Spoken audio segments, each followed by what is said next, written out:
Hello everyone. तो हम start करने जा रहे हैं वीक 3। तो वीक 3 में अब हम देखेंगे न्यूमेरिकल डेटा के बारे में, ठीक है? वीक 1 एंड वीक 2 में हमने कैटेगरिकल डेटा और वीक 1 में समझा था कि क्या-क्या लाइक स्टैटिस्टिक्स क्या होती है, सैंपल पॉपुलेशन एंड ऑल क्या होते हैं। तो हम एक बार रिव्यू करेंगे कि वीक 1 में हमने क्या-क्या पढ़ा था, वीक 2 में क्या-क्या पढ़ा था, ठीक है? तो वीक 1 में हमने देखा था कि स्टैटिस्टिक्स क्या होता है, डेफिनेशन ऑफ स्टैटिस्टिक्स। स्टैटिस्टिक्स के 2 ब्रांचेस थे, डिस्क्रिप्टिव स्टैटिस्टिक्स और इन्फ्रेंशियल स्टैटिस्टिक्स। उसके बाद इन्फ्रेंशियल स्टैटिस्टिक्स के लिए हमें सैंपल को समझने की ज़रूरत थी। तो हमने फिर देखा कि सैंपल और पॉपुलेशन क्या होता है। फिर सैंपल पॉपुलेशन के बीच में डिफरेंस क्या होता है। उसके बाद हमने ये समझा था कि हम डेटा को कलेक्ट कैसे करते हैं, मतलब जो डेटा सेट होता है।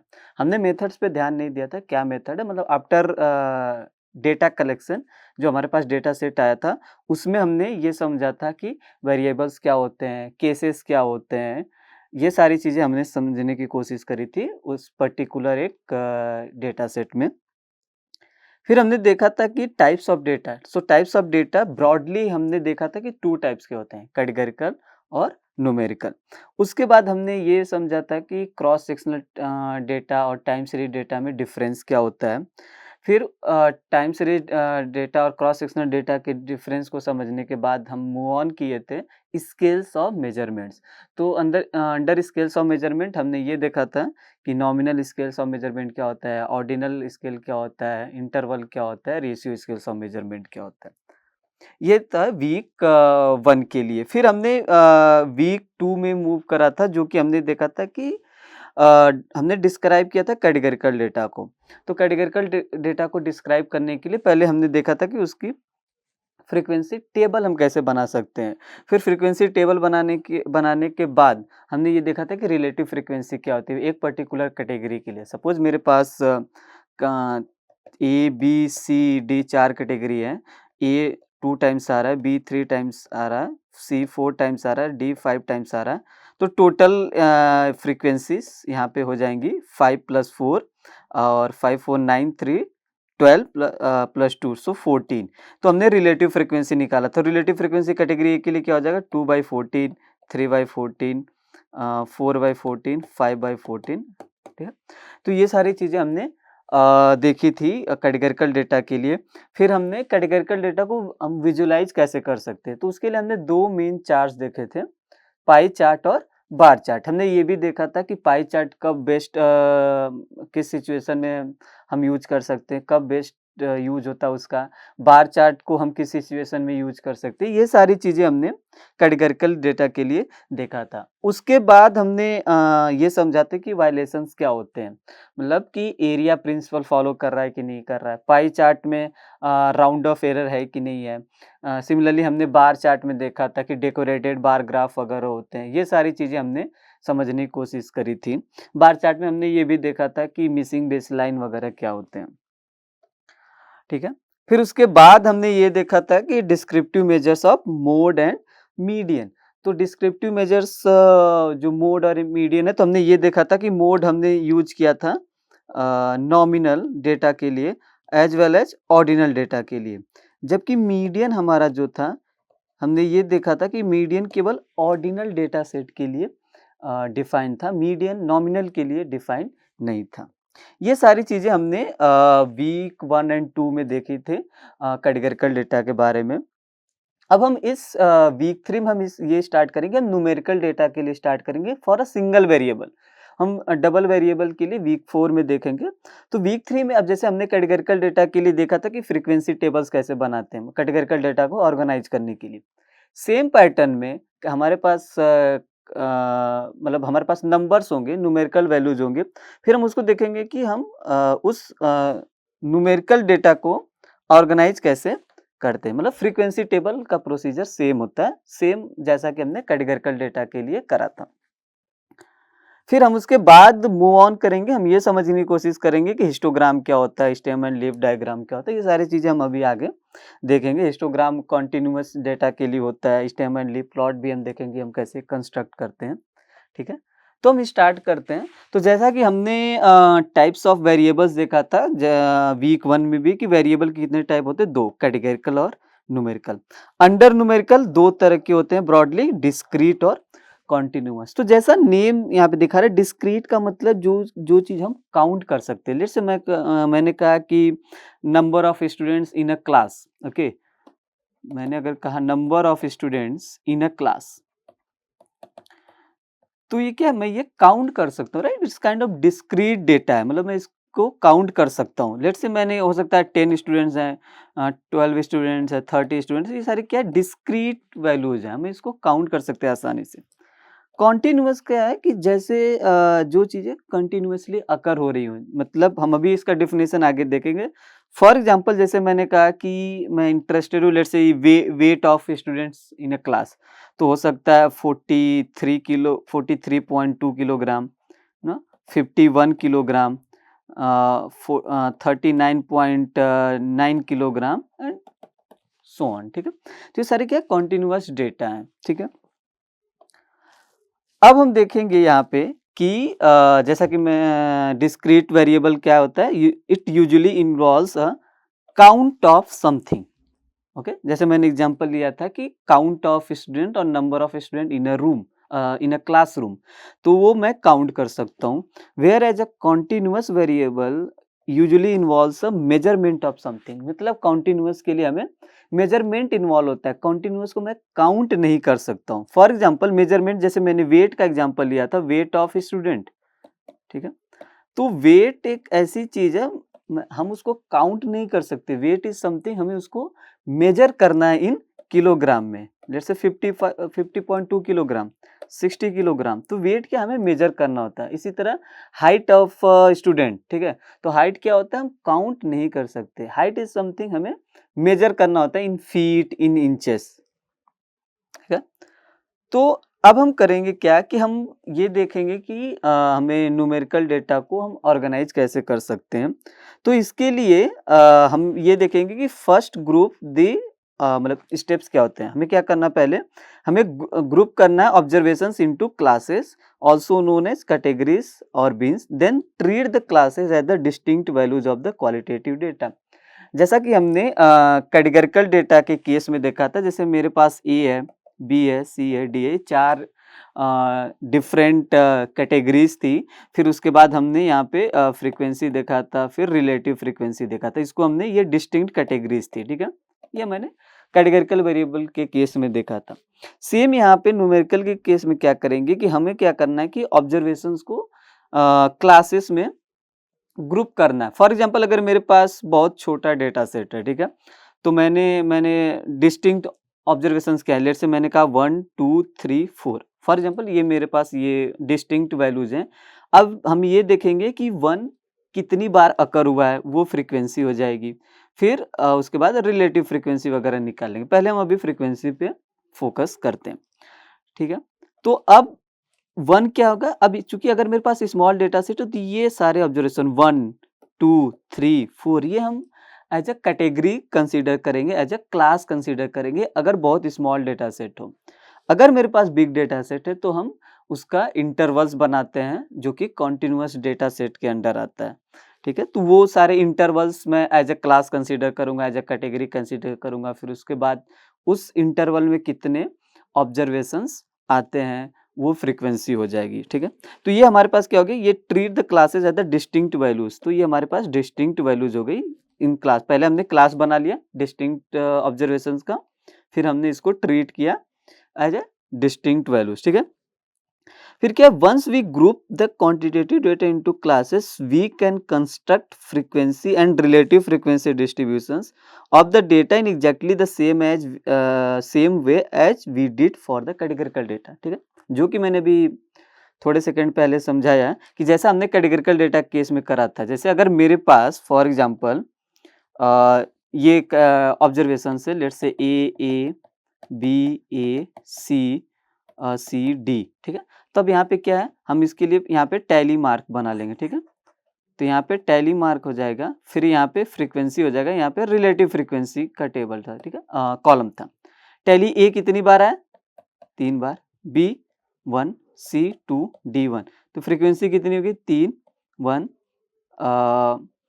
ओके 2 एंड 1, टोटल कितनी हो गई यहाँ पे 3 1 4 2 6 7, रिलेटिव फ्रीक्वेंसी कितनी हो जाएगी 3/7 1/7 2/7 1/7, हमें पता है रिलेटिव फ्रीक्वेंसी को ऐड करेंगे टोटल 1 आएगा।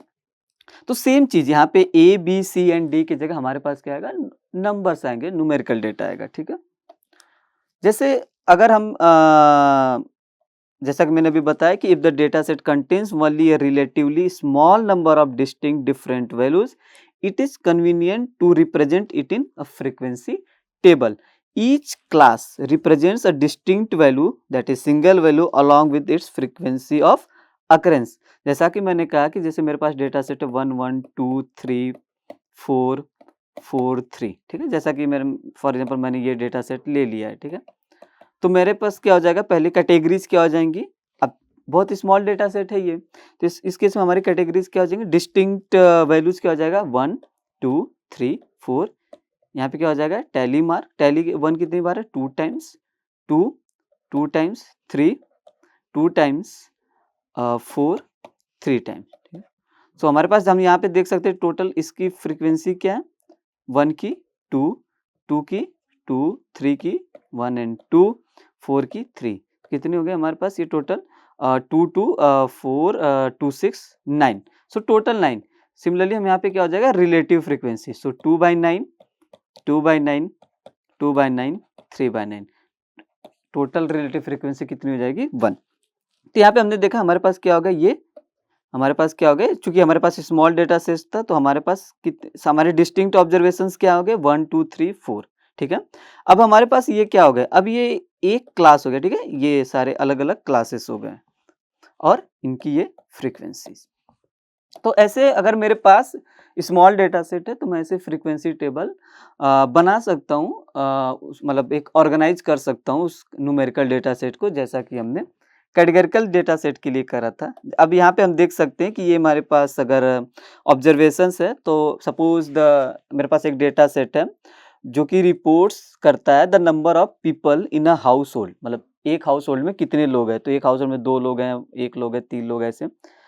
तो इसी तरह ये डेटा क्या रिप्रेजेंट करता है, I mean this data is the response from 15 individuals. तो यहाँ पे हम देख सकते हैं 1 2 3 4 5 6 7 8 9 10 11 12 13 14 15, ठीक है। तो अब हमारे पास डिस्टिंक्ट वैल्यूज क्या क्या क्या है यहाँ पे 1 2 3 4 5, ठीक है। ये हमारे बेसिकली क्या हो गए क्लासेस हो गए, ठीक है। हम यहाँ पे स्मॉल डेटा सेट है डिस्टिंक्ट वैल्यू को हम एज ए क्लासेस कंसीडर कर लेंगे। अब टैली मार्क बना तो 1 कितनी टाइम्स है 1 2, ठीक है। तो यहाँ पे 1 कितनी बार आया है, ओके, हम ऐसे भी बना सकते हैं या फिर यहाँ पहली ऑब्जर्वेशन क्या है 2, ठीक है, फिर दूसरा 1 then 3 then 4 then 5 again 2 again 3 3 3 3 3 3 then 4 4 then 1 then 2 then 3 then 4, ठीक है। तो यहाँ पे हम देख सकते हैं कितनी ये फ्रीक्वेंसी 2 3 5 4 1, अगर हम टोटल करें तो 2 3 5 5 10 14 एंड 15, ठीक है। अब रिलेटिव फ्रीक्वेंसी क्या हो जाएगी यहाँ पे 2/15 3/15 5/15 4/15 1/15, ठीक है। टोटल अगर हम ऐड करेंगे तो यहाँ पे 1 होगा। तो ये हो गया frequency distribution for my numerical data set, ठीक है।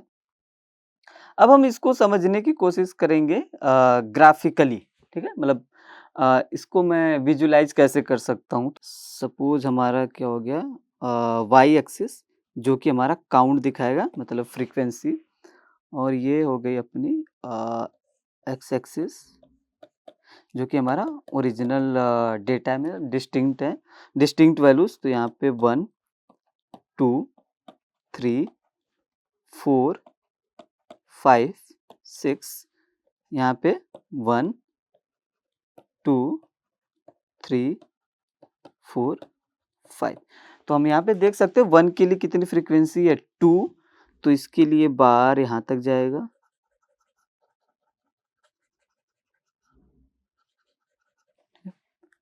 2 की फ्रीक्वेंसी है 3, तो इसके लिए ये actually length of the bar क्या डिनोट करता है? फ्रीक्वेंसी, ठीक है? दैट पर्टिकुलर कैटेगरी, उस पर्टिकुलर कैटेगरी के लिए हमें फ्रीक्वेंसी दिखाता है। देन 5 4 1, तो 3 के लिए क्या हो गया 5, तो इसकी लेंथ कहाँ तक हो जाएगी 5 तक, आप यहाँ पे देख सकते हैं ये 5 तक है, ठीक है 5, फिर 4 की फ्रीक्वेंसी कितनी 4 और 1, ठीक है, तो ये 4 तक जाएगा और ये 1 तक हो जाएगा। तो ये हमें क्या मिल गया? बार चार्ट यहाँ पे मिल गया हर एक डिस्टिंक्ट कैटेगरी के लिए, ठीक है। तो जैसा कि हमने कैटेगरिकल डेटा सेट के केस में देखा था, अगर हमारे पास कैटेगरीज होती तो ये a b c and d होता, बट हमारे पास नंबर्स, तो हमने नंबर्स रखा है। यहाँ पे हमने ऑर्डर भी प्रिजर्व करा, जैसे 1 2 3 4 एंड 5। तो जैसा कि हमने देखा था कि अगर ऑर्डिनल डेटा सेट है हमारे पास, तो ये अच्छी बात होती है कि हम ऑर्डर को लाइक ध्यान में रख के बार चार्ट बनाते हैं। अब हम समझने की कोशिश करें, अभी तक हमने देखा था सिंगल डेटा सेट के लिए, मैं अगर मेरे पास बहुत स्मॉल डेटा सेट हो और तो हमने एक-एक वैल्यू को क्या कंसीडर किया था, डिस्टिंक्ट वैल्यू को, वो मेरे लिए पर्टिकुलर क्लास हो गई थी अब और पर्टिकुलर कैटेगरी हो गई थी। अब हम जब मेरे पास अगर कंटीन्यूअस डेटा है, जैसे मेरे पास एक मतलब डिस्टिंक्ट वैल्यूज़ की पूरी एक एरे है, मतलब एक बहुत बड़ा एरे, मतलब मेरे पास ज़्यादा नंबर ऑफ ऑब्जर्वेशंस है। लेट्स से अगर मैं कहूँ कि मेरे पास ना 65 और अराउंड 80 ऑब्जर्वेशन, डिस्टिंक्ट ऑब्जर्वेशंस का मेरे पास एरे है। उस केस में अगर मैं सिंगल वैल्यू वाला बार चार्ट और फ्रीक्वेंसी डिस्ट्रीब्यूशन बनाऊँगा तो बहुत ज़्यादा ना मिक्सअप वगैरह हो जाएगा, वो एक अच्छी चीज़ नहीं है। तो इस केस में हम क्या करेंगे, जब मेरे पास लार्ज नंबर ऑफ ऑब्जर्वेशंस है, कंटीन्यूअस डेटा है, तो मैं क्या करूँगा कि इसके लिए हमें क्लासेस, जो हमारे पास क्लासेस बनाते हैं, जैसे कि हमने डिस्क्रीट के केस में देखा था, ये हमारे पास पहला क्लास है, दूसरा क्लास है, तीसरा क्लास है, चौथा क्लास है, पाँचवा क्लास है। कंटीन्यूअस डेटा के केस में हम ये करेंगे कि हम इंटरवल बनाते हैं, ठीक है? उस इंटरवल को बनाने के लिए फिर हम देखेंगे कि उस इंटरवल में कितने ऑब्जर्वेशंस आ रहे हैं पर्टिकुलर उस पर्टिकुलर इंटरवल में, ठीक है? बट उसके लिए वो हमें बनाने के लिए हमें कुछ चीज़ों को ध्यान रखने की ज़रूरत होती है, वो क्या है? पहली चीज़ कि नंबर ऑफ क्लासेस, ठीक है? मतलब हमें कितनी क्लासेस बनानी है, 10, 20, 50, मतलब वो हमें देखना है। तो उसके लिए एक रूल ऑफ थंब ये है कि 5 टू 20 क्लासेस बनाते हैं, अदरवाइज़ जो बहुत ज़्यादा क्लासेस, अगर मैं छोटे-छोटे बीन्स का काफ़ी ज़्यादा क्लासेस बना दूँ, वो बहुत मिक्स अप हो जाएगा, मतलब बहुत क्लटर टाइप हो जाएगा, ठीक है?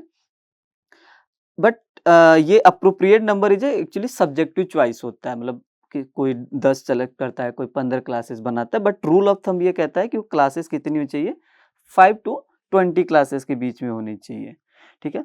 फिर सबसे इम्पोर्टेंट बात, each observation should belong to some class and no observation should belongs to more than 1 class. जैसे अगर मेरे पास एक क्लास है 10 से 20, दूसरा है 20 से 30 फॉर एग्जांपल, और मेरे पास ऑब्जर्वेशन लेट्स से 30, 35 और 30 और लेट्स से 25 और लेट्स से 15, ठीक है? और लेट्स से 20 फॉर एग्जांपल, ठीक है?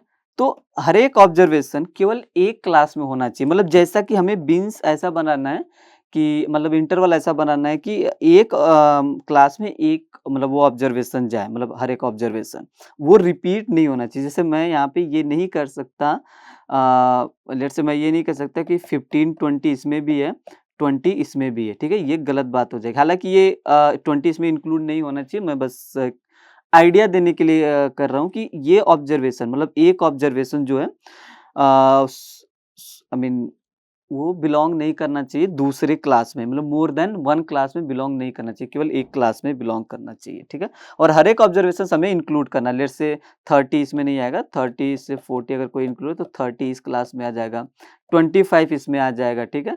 20 अगर ओरिजिनल करेक्ट वे में बना है तो 15 इसमें आएगा, 20 इसमें आएगा, 25 इसमें आएगा, 30 इसमें आएगा, ये इंक्लूड नहीं होता है, ठीक है? ओपन ब्रैकेट वाला। फिर चूँकि मतलब अगर देखे जाए तो ऐसा ज़रूरी नहीं होता है, लेकिन हम बहुत कॉमनली यूज करते हैं कि जो भी क्लास इंटरवल्स हो वो इक्वल लेंथ के हो। मतलब हम ऐसा मतलब ऐसा इसेंशियल नहीं, नेसेसरी एंड सफिशिएंट कंडीशन नहीं, बट सिंप्लिसिटी के लिए हम कॉमनली क्या करते हैं, इक्वल मतलब जो लेंथ होती है क्लास की वो इक्वल लेते हैं। ठीक है। अब हम थोड़ा न्यू टर्म्स देखने की कोशिश करेंगे कि किसी भी क्लासेस की क्या होती हैं। तो पहला है कि लोअर क्लास लिमिट। तो lower class limit the smallest value that could go in a class. ठीक है, जैसे मेरे पास एक इंटरवल लेट से a कॉमा बी, तो ये क्या हो गया, लोअर लिमिट। ठीक है। अपर class limit the largest value that could go in a class, तो ये क्या हो जाएगा, लार्जेस्ट सॉरी अपर लिमिट। ठीक है, ये मतलब एक लार्जेस्ट वैल्यू जो इस क्लास इंटरवल में होगा। ए क्या है, स्मॉलेस्ट वैल्यू जो इस क्लास इंटरवल में होगा।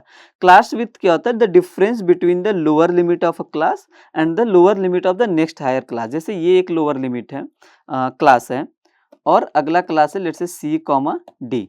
तो क्लास विड्थ क्या हो जाएगा, lower limit of a class and the lower limit of the next higher class. इस क्लास का लोअर लिमिट क्या है, सी। तो क्लास विड्थ क्या हो जाएगा, c minus a. For example जैसे मेरे पास 10 20 है और 20 30 है, तो क्लास विड्थ क्या हो जाएगा, 20 माइनस 10। ओके। फिर उसके बाद आता है क्लास मार्क। क्लास मार्क क्या था, the average of the two class limits of a class. तो इस क्लास लिमिट्स का क्लास मार्क क्या हो जाएगा, 10 plus 20 divide by 2।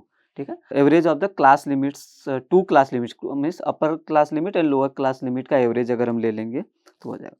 A class interval contains its left end but not its right end boundary point। तो मेरा कहने वाला जो मैंने लिया, तो ये left hand boundary point contain करता है, ये right hand boundary point contain नहीं करता। मतलब अगर मैं ये, तो मैं यहाँ पे दोबारा लिखता हूँ, हाँ, जैसा कि अगर 10 20 और 20 30, इसका मतलब ये कि ये लाइक लेफ्ट हैंड 10 इस क्लास इंटरवल में है, 20 इस क्लास इंटरवल में नहीं है, 20 इस क्लास इंटरवल में इंक्लूड है। जैसे मेरे पास अगर ऑब्जर्वेशंस हो 11 20 और लेट्स से 25 और 15 फॉर एग्जाम्पल, तो 11 और 15 इस क्लास इंटरवल में आ जाएगा। ठीक है, इस क्लास इंटरवल में 20 नहीं आ सकता क्योंकि हम राइट हैंड बाउंड्री पॉइंट को नहीं ले रहे हैं।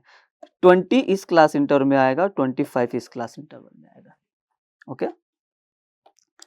अब हम एग्जाम्पल देखते हैं कि अब जैसे मेरे पास ये 50 स्टूडेंट्स का डेटा सेट है। अब मेरे पास डिस्टिंक्ट वैल्यूज कई सारी है। ठीक है, अगर मैं बनाऊंगा तो काफ़ी मिक्सअप फ्रीक्वेंसी टेबल बनेगा। तो इस केस में मैंने क्या किया कि क्लास इंटरवल ले लिया, 30 to 40, 40 to 50, 50 to 60, 60 to 70, 70 to 80, 80 to 90, 90 तक। इसलिए 90 आई थिंक इसमें हम देख सकते हैं कि 90 मैक्सिमम है, 90 के ऊपर कोई मार्क्स नहीं है। और हर क्लास इंटरवल जो है, क्लास की लेंथ क्या है, सेम है, 10 है, लाइक डिफरेंस 30 टू 40 का 10 है। अब हम करेंगे क्या, जैसे एज यूजुअल हम करते हैं सिंगल वेरिएबल के, सिंगल वैल्यू के केस में, डिस्क्रीट के केस में हमने टैली मार्क बनाया। तो 68 किस में आएगा, 68 इस इस क्लास इंटरवल में आएगा। 79 किस में आएगा, इसमें आएगा। 38 किस में आएगा, इसमें आएगा। 68 किस में आएगा, फिर इसमें आएगा। 35 इसमें आएगा। 70 इसमें नहीं आएगा क्योंकि राइट हम नहीं लेते। ठीक है, राइट मोस्ट नहीं लेते, मतलब मेरा मत इसका मतलब है 60 70। ठीक है, 70 इसमें इंक्लूड नहीं, 70 इस इंटरवल में इंक्लूड है। तो इस 70 के लिए हम यहाँ पे टैली मार्क बनाए। सिमिलरली 61, तो 61 इसमें आ जाएगा। 47 47 इसमें आ जाएगा। तो इस तरह से अगर हम बनाएंगे फ्रीक्वेंसी टेबल हर एक ऑब्जर्वेशंस को लेके, तो हमारे पास ये फ्रीक्वेंसी टेबल आएगा। 30 टू 40 में हम देख सकते हैं कितने, 3 ऑब्जर्वेशंस। कौन से, 38, फिर 39 और एक और हमारे पास होना चाहिए 35। ठीक है, सिमिलरली 80 टू 90 में हम देख सकते हैं कि 2 ऑब्जर्वेशंस आएंगे। तो 80 टू 90 के बीच में क्या आ जाएगा, 86 आ जाएगा और यहाँ पे 80 आ जाएगा। तो इसी तरह हम बाकी सारे क्लास इंटरवल्स के फ्रीक्वेंसीज को वेरीफाई कर सकते हैं। और टोटल कितना है, 50। ये 50 क्या है, addition of all this frequencies. ठीक है, फिर हमारे पास एक कॉलम है relative frequency, as usual definition. ये क्या है, 3/15 है, सॉरी 50 है, 6/50 है, 18/50 की वैल्यू है up to 2/50 and addition of all relative frequencies हमें पता कितना होता है 1 के बराबर होता है। ठीक है, तो अभी तक हम देखेंगे कि समराइज करेंगे कि हमने क्या क्या सीखा है। तो हमने देखा कि frequency table for discrete single value data, हम उस केस में हमारे पास, चूंकि उस केस में हमारे पास स्मॉल डेटा सेट होते हैं, तो उस केस में हमारे पास जितने डिस्टिंक्ट वैल्यूज होते हैं, लेट्स से 1 2 3 4, इसके लिए हम टेलीमार फ्रीक्वेंसी और रिलेटिव फ्रीक्वेंसी बना लेते हैं।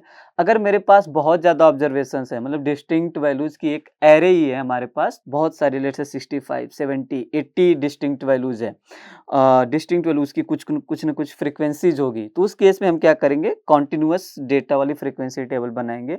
उस केस में हमें ये करना होता है कि हम क्लास इंटरवल्स बनाते हैं, हम ग्रुपिंग कर देते हैं, और क्लास इंटरवल्स नॉर्मली हम इक्वल लेंथ की लेते हैं। ऐसा कुछ कंपल्सन रूल नहीं है, बट हम कॉमन रूल है कि हम उसके मतलब इक्वल लेंथ लेके आगे बढ़ते हैं। फिर उस क्लास इंटरवल में कितनी ऑब्जर्वेशंस आएंगी, वो सारा चीज हमने देखा अभी पिछले वाले एग्जाम्पल में। ठीक है, अब हम देखेंगे कि मतलब steps to create a histogram. तो हिस्टोग्राम हम कैसे बना सकते हैं। तो एक्चुअली हिस्टोग्राम क्या होता है, जैसा कि हमने बार चार्ट देखा था डिस्क्रीट डेटा के लिए, काउंट के लिए, तो हिस्टोग्राम, तो अगर हमारे पास कॉन्टिन्यूअस डेटा है, अगर मुझे विजुलाइज करना है, ठीक है, तो उसके लिए histogram one of the best useful chart होता है। ठीक है, इसके लिए हमें करना क्या होता है, सबसे पहला स्टेप्स ये होता है कि हमें ऑब्टेन करनी होती है फ्रीक्वेंसी और relative frequency of the data. ठीक है, जो कि हमने किया। यहाँ पे हम देख सकते हैं कि हमने फ्रीक्वेंसी और रिलेटिव फ्रीक्वेंसी निकाला है, फ्रीक्वेंसी और रिलेटिव फ्रीक्वेंसी कुछ भी। फिर उसके बाद हम करते हैं मतलब एक हॉरिजॉन्टल एक्सिस ड्रॉ करेंगे on which to place the classes and vertical axis on which to display the frequencies. ठीक है, तो जैसा कि अब हम आगे देखते हैं, जैसे अब हमारे पास ये क्या हो गया, फ्रीक्वेंसी डिस्ट्रीब्यूशन टेबल आ गया। फिर हमारे पास एक्स एक्सिस पे क्या होगा, हॉरिजॉन्टल एक्सिस पे हमें क्या क्लासेस को प्लेस करना है। हमारे पास क्लासेस आ गई 30 to 40, 50 to 60, 70 to 80, ठीक है, 90 to 100, मतलब 90 to 100 नहीं है, बट यहाँ पे 80 to 90, इसी तरह 60 to 70 सारे हमारे पास क्लासेस आ गई। फिर क्या है कि वर्टिकल एक्सिस मतलब वाई एक्सिस पे हमें क्या दिखाना होता है, फ्रीक्वेंसीज दिखानी होती है। तो वाई एक्सिस पे क्या होगी, फ्रीक्वेंसीज ऑफ ईच क्लासेस। ठीक है, ये क्या हमारी सारी फ्रीक्वेंसीज हैं। फिर हमें क्या, for each class construct a vertical bar whose height equals the frequency और relative frequency of that class. मतलब हर एक क्लास के लिए हमें बार बना, जैसे यहाँ पे 30 to 40 के लिए क्या है, 3 है। ठीक है, तो 30 to 40 के लिए हमारे पास 3 हो गया, 40 to 50 के लिए 6। तो जो लेंथ ऑफ द बार होनी चाहिए फ्रीक्वेंसी के इक्वल होनी चाहिए, 50 to 60 के लिए 18, तो 50 to 60 के लिए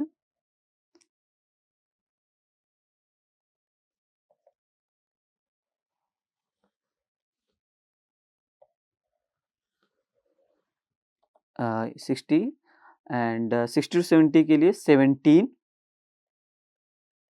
60 to 70 के लिए 17 हो जाएगा, 70 to 80 के लिए 4,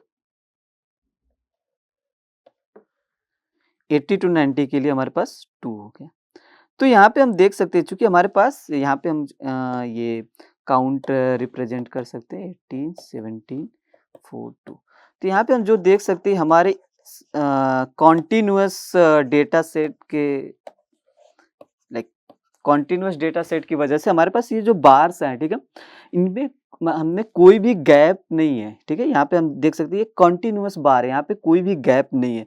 जबकि डिस्क्रीट डेटा केस में, सिंगल वैल्यू डेटा सेट के केस में क्या था, हमारे पास लाइक गैप था हर एक बार के बीच में, जैसा कि हम यहाँ पे देख सकते हैं, जैसा कि ये देख सकते हैं कि हर एक बार के बीच में गैप था सिंगल वैल्यू के लिए। ठीक है, बट कॉन्टिन्यूअस के लिए जब हमने क्लास इंटरवल्स बनाया, उस केस में हमारे पास क्या था, बार्स के बीच में गैप नहीं है। ठीक है, तो हमने ये देखा, ठीक है, लाइक फॉर ईच क्लास हमने क्या देखा, जो वर्टिकल बार होता है जिसकी हाइट उसकी फ्रीक्वेंसी की इक्वल होती है।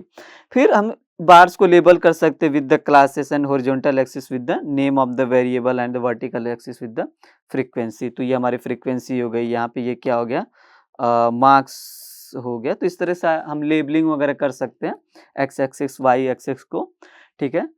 अब हम सेम चीज को देखने की कोशिश करेंगे गूगल शीट से, इस हिस्टोग्राम को। तो ये मेरे पास मार्क्स डेटा सेट है, जैसे यहाँ पे 50 स्टूडेंट्स का मार्क्स है, हम देख सकते हैं हमारे पास कितने यहाँ पे अप टू 51 है। 51 इसलिए कि जो पहला रो है वहाँ पे मार्क्स हेडिंग है। तो हम क्या कर सकते हैं, डेटा सेट को सेलेक्ट कर सकते हैं, यहाँ से इंसर्ट पे जा सकते हैं, देन उसके बाद इंसर्ट में जाके ये चार्ट हमारे पास हिस्टोग्राम आ जाएगा। मैंने यहाँ पे क्लिक कर रखा है रो 1 एज ए हेडर, क्योंकि हमारे पास ये जो मार्क्स हेडर के केस में, ठीक है, वो ऑब्जर्वेशंस नहीं है हमारे पास। अगर आप ध्यान से देखेंगे तो यहाँ पे हिस्टोग्राम जो गूगल शीट ने क्या किया है, जो एक्स एक्सिस है मतलब मार्क्स जो क्लासेस है ये इक्वल लेंथ नहीं है, मतलब इसने ऑटोमेटिक किया है। तो इक्वल लेंथ करने के लिए हम यहाँ पे कस्टमाइज में जाएंगे, हिस्टोग्राम में जाएंगे, बकेट साइज को चूज करेंगे 10। अब हम देख सकते हैं कि हमारे पास क्या है, सारे classes 30 to 40, 40 to 50, 50 to 60, 60 to 70, 70 to 80, 80 to 90 क्या इक्वल लेंथ के। फिर इसके बाद चार्ट एंड टाइटल्स में जाके हिस्टोग्राम ऑफ मार्क्स है, इसको अब हम सेंटर में लाना चाहते हैं, सेंटर में ला सकते हैं। फिर यहाँ से जाके हॉरिजॉन्टल एक्सिस टाइटल दे सकते हैं मार्क्स, फिर वर्टिकल का दे सकते, लेट्स से वर्टिकल हमारा क्या है, काउंट है। तो इस तरह की चीज़ें हम कस्टमाइज में जाके एडिट कर सकते हैं। फिर यहाँ पे हॉरिजॉन्टल एक्सिस में अगर जाके यहाँ पे मिनिमम वैल्यू कितना देना है, मैक्सिमम वैल्यू कितना देना है, सारी चीज़ें हम कर सकते हैं, ठीक है। सेम हिस्टोग्राम हम डेटा सेट को सेलेक्ट करके यहाँ पे इंसर्ट चार्ट डायरेक्ट भी कर सकते हैं, ओके। तो कोई भी तरीका सही है, ठीक है। ये हमने देखा सेम हिस्टोग्राम देखा था हमने, ठीक है। अभी नेक्स्ट आता है स्टेम एंड लीफ प्लॉट, ठीक है। स्टेम एंड लीफ प्लॉट क्या होता है, तो इसका डिफिनेशन है, इन स्टेम एंड लीफ प्लॉट क्या करते हैं हम, each observation is separated into 2 parts, namely a stem and अगला इज लीफ। फॉर एग्जांपल अगर मेरे पास एक ऑब्जर्वेशन है 15, ठीक है, तो इसको मैं स्प्लिट करूंगा, ये क्या हो जाएगा स्टेम एंड 5 किस में आ जाएगा, लीफ में, ठीक है। ये नॉर्मली जैसे मेरे पास अगर 20 है फॉर एग्जांपल, तो मैं ये क्या हो जाएगा 2 किस में आ जाएगा स्टेम में, 0 किस में आ जाएगा लीफ में, मतलब राइट मोस्ट डिजिट हम देख सकते हैं लीफ के लिए, ठीक है। तो for example if the data are all 2 digit number, then we could let the stem of a data value be the 10th digit, ठीक है, and leaf be the 1st digit, जैसा कि हम यहाँ पे देख सकते हैं। सिमिलरली 20 के लिए, ठीक है। जैसे वैल्यू 75 क्या है, स्टेम में क्या आ जाएगा 7, लीफ में क्या आ जाएगा 5। तो ये क्या है 7 क्या है, 75 में 7 क्या है 10th डिजिट है, राइट, एंड लीफ क्या है 1st डिजिट है। तो ये नॉर्मल अगर 2 डिजिट नंबर है तो मैं इसको 7 को क्या लिख सकता हूँ स्टेम में, लीफ को क्या लिख सकता हूँ, सॉरी 5 को लिख सकता हूँ लीफ में। अगर 3 डिजिट नंबर है तो अकॉर्डिंगली हमें की प्रोवाइडेड होती है, मतलब हमें डेटा को कैसे स्प्लिट करना है, बट फॉर 2 डेटा से 2 डिजिट के लिए हम यहाँ पे समझने की कोशिश करेंगे। तो जैसे अगर मेरे पास 75 और 78 है, तो अब हमने 78 को हम यहीं पे रिप्रेजेंट कर देंगे, ऐसे डिफरेंट बनाने की जरूरत नहीं, मतलब ऐसा अप्रोप्रिएट नहीं 75 देन 78 नहीं, ये 75 कॉमा 8 का मतलब है, ये इसका मतलब हो गया 75 कॉमा 8 का मतलब हो गया 78, ठीक है। तो अब हम इसको कंस्ट्रक्ट ऐसे करते हैं स्टेम प्लॉट को, स्टेम एंड लीफ प्लॉट को कभी कभी हम स्टेम प्लॉट भी करते हैं। तो हमें करना क्या है, think of each observation as a stem, okay, consisting of all but the rightmost digit and leaf the rightmost digit, ठीक है, ओके। फिर उसके बाद हम देखेंगे write the stems from smallest to largest in a vertical column to the left of a vertical rule. हम stem and leaf plot में क्या करते हैं, जो लेफ्ट साइड के मतलब स्टेम के ऑब्जर्वेशन होते हैं उसको पहले हम असेंडिंग ऑर्डर में लिखते हैं, स्मॉलेस्ट टू लार्जेस्ट में लिखते हैं। फिर write each leaf to the right of the vertical rule in the row and that contains the appropriate stem, okay. Means जैसे मेरे पास अगर 75 और 78 है तो 75 और 78, तो ये राइट साइड में लीफ में हो जाएगा। अप्रोप्रिएट स्टेम मतलब लेट्स से मेरे पास एक 79 ऑब्जर्वेशन है और यहाँ पे 8 है, तो अप्रोप्रिएट स्टेम इसके लिए ये हो जाएगा 7 वाला। फिर arrange the leaves in each row in ascending order, फिर उसके बाद हम लीफ को भी असेंडिंग ऑर्डर में करते हैं, ठीक है। तो इस केस में स्टेम एंड लीफ प्लॉट क्या हो जाएगा, जैसे ये मेरा स्टेम हो गया, ये लीफ हो गया, तो पहले हम स्टेम को स्मॉलेस्ट टू लार्जेस्ट देखेंगे। तो पहला क्या हो गया 1, ठीक है, 2, देन 3, देन 4, ठीक है। अब 1 के लिए क्या हो गया 5, लीफ हमारा 5 हो जाएगा, देन 0, फिर 2 के लिए हमारा क्या है 2, 9, 3, देन 5, देन 8, 3 के लिए क्या हो गया 6, 1 एंड 6 1 है, और 4 के लिए क्या हो गया हमारा 5 और 8, ठीक है। अगर हम देखें यहाँ पे तो हमारा ये स्टेम लीव बना थर्ड स्टेप तक, ठीक है। फोर्थ स्टेप क्या है, arrange the leaves in each row in ascending order, तो हमें लीव्स को भी असेंडिंग ऑर्डर में अरेंज करना है। तो मतलब हमारे पास ये क्या हो गया कि स्टेम एंड लीफ, ठीक है। इस केस में हमारा क्या हो गया 1, असेंडिंग ऑर्डर मतलब ये हो जाएगा 0 देन 5, मीन्स पहले क्या होना चाहिए 10 एंड 15, फिर यहाँ पे क्या होगा 2, 3, 5, 8, 9, फिर 3 के लिए क्या हो जाएगा 1, 6, 4 के लिए क्या हमारा यूजुअल है 5, 8, ठीक है। तो ये हमारा हो गया स्टेम एंड लीफ प्लॉट, मतलब पहले स्टेम के लिए हम स्मॉलेस्ट टू लार्जेस्ट लिखते हैं, फिर लीफ के लिए क्या लिखते हैं, पहले सारा ऑब्जर्वेशन लिख लेंगे, फिर उसको अरेंज कर देंगे, ठीक है। तो अब जैसा कि हमने यहाँ पे ये भी समझा था कि stems from smallest to largest वो हमने देखा, फिर उसके बाद हमने ये देखा कि right each leaf to the right of the vertical rule in the row that contains the appropriate stem. तो यहाँ पे हमने अप्रोप्रिएट स्टेम में लाइक ऑब्जर्वेशंस को इंसर्ट किया, जैसे यहाँ पे अगर 15 है तो 15 किस में आएगा, इसमें आएगा, ठीक है। तो टोटल हम यहाँ देख सकते हैं 1 2 3 4 5 6 7 8 9 10 11, यहाँ पे भी मेरे पास 11 है, 1 2 3 4 5 6 7 8 9 10 11। तो ऐसा हम stem and leaf plot construct कर सकते हैं, ठीक है। बहुत सारे स्टैटिस्टिकल टूल होते हैं जिसमें हम ये directly like stem and leaf plot को कंस्ट्रक्ट कर सकते हैं, ठीक है। अब हम लाइक सेम चीज़ जो कि हमने अभी पीछे ड्रॉ करा है, एक यहाँ पे स्क्रीनशॉट हमने स्टेम एंड लीफ प्लॉट का रख रखा है। यहाँ पे हम क्रॉस वेरीफाई कर सकते हैं कि हमारा observe like stem and leaf plot जो हमने मैन्युअली ड्रॉ किया था वो सही है, ठीक है। फिर सेक्शन समरी ये है कि हमने ये समझा कि हिस्टोग्राम लाइक कैसे एक ग्रुप डेटा के लिए अगर मेरे पास कॉन्टिन्यूअस डेटा सेट है तो उस कॉन्टिन्यूअस ग्रुप डेटा सेट के लिए हम क्या करते हैं, हिस्टोग्राम कैसे बनाते हैं, ठीक है। उसको हमने गूगल शीट के थ्रू भी समझा था। फिर है स्टेम एंड लीफ प्लॉट को कैसे बनाते हैं to describe the numerical data set, ठीक है।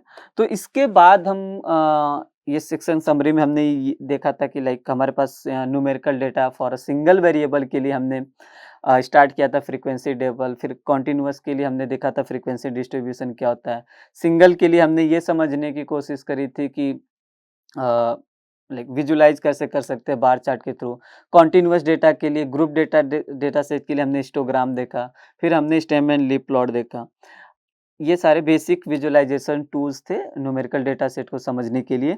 अब हम आगे के वीक्स में ये देखेंगे कि मतलब मेजर्स ऑफ सेंट्रल टेंडेंसीज क्या होती है, हम समझेंगे कि न्यूमेरिकल डेटा सेट के लिए, फिर मेजर्स ऑफ डिस्पर्सन क्या होते हैं, परसेंटाइल क्या होता है, क्वार्टाइल्स क्या होता है, ये सारी चीज़ें हम आगे वाले आने वाले लेक्चर्स में देखेंगे। Thank you.